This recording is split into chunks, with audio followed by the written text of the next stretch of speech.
Hello అందరికీ. ఈరోజు నేను తలాపియా ఫిష్ ఫ్రై చేస్తున్నాను అనమాట. ఇది ఫ్రోజన్ తలాపియా. దీన్ని నేను ఫ్రెష్ వాటర్ విత్ పసుపు అండ్ సాల్ట్తో వాష్ చేసుకుంటున్నా మంచిగా. దాని తర్వాత నేను ఒక్కొక్కటి మ్యారినేషన్ స్టార్ట్ చేసా. 1 టీ స్పూన్ ఆఫ్ పసుపు, 1 టీ స్పూన్ ఆఫ్ సాల్ట్, దాని తర్వాత 1 టీ స్పూన్ ఆఫ్ కారము అండ్ కారం వేసుకున్న తర్వాత కొంచెం గరం మసాలా వేసుకున్నాను అనమాట. గరం మసాలా వేసుకున్న తర్వాత కొరియాండర్ పౌడర్ వేసుకున్నాను. కొరియాండర్ పౌడర్ వేసుకున్న తర్వాత కొంచెం ఆయిల్ వేసుకున్నానండి. మీకు సరిపడా మీరు వేసుకోవచ్చు. దాని తర్వాత కొంచెం ginger garlic paste 1 teaspoon and after that నేను ఒక హాఫ్ లెమన్ స్క్వీజ్ చేస్తున్నాను అనమాట లెమన్ని.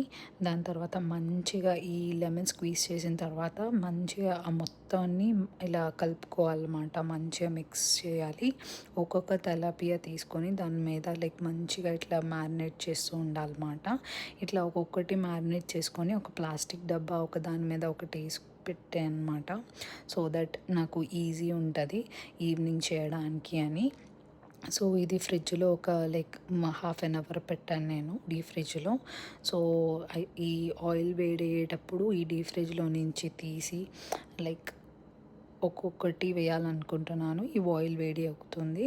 సో ఫ్రిడ్జ్లో నుంచి బాక్స్ ఏదైతే మ్యారినేట్ చేశానో ఫిష్ని తీసి ఒక్కొక్కటి వేస్తున్నాను. నాకైతే ఎంత మంచిగా కనిపిస్తుందో, మరి మీకు ఎట్లా కనిపిస్తుందో తెలీదు. టేస్ట్ అయితే సూపర్ వచ్చిందండి.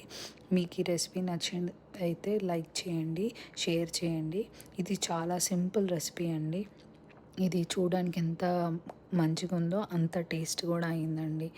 సో దాని తర్వాత మీ దగ్గర కరివేపాకు ఉంటే కరివేపాకు వేసుకోండి. నా దగ్గర కొంచెమే ఉంది. సో అందుకని నేను కొన్ని వేసుకున్నాను, ఒక 2. దాని తర్వాత కొంచెం లిడ్ పెట్టేయండి. సో దట్ ఆ ఫ్లేవర్ అనేది మంచిగా చేపకి పడుతుంది. సో చూసారు కదా ఎంత మంచిగా కలర్ కనిపిస్తుందో.